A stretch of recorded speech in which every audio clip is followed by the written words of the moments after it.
আপনার পেট তার চাইতে বেশি দামি না। আমার নবীর দাঁত যদি শহীদ হতে পারে, আমার দাঁত তার চাইতে বেশি দামি না।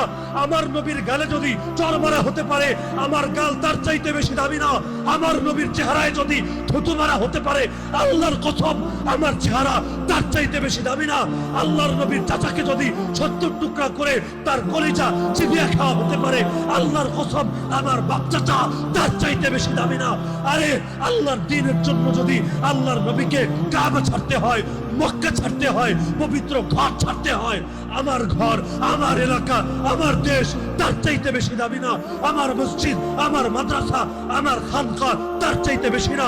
আরে প্রয়োজনে দুনিয়ার সব ছাড়বো, প্রয়োজনে নিজে শহীদ হব, প্রয়োজনে আমার স্ত্রী বিধবা হবে, আমার সন্তান এতিম হবে, আমার বাপের কোল খালি হবে, আমার মায়ের চোখ থেকে অশ্রু ঝরবে, কিন্তু আল্লাহকে সাক্ষী রেখে আজকে বলে যাবেন, হে আল্লাহ, যে কোনো মূল্যে তোমার জমিনে তোমার দিনকে ভুলুণ্ঠিত হতে দেব না।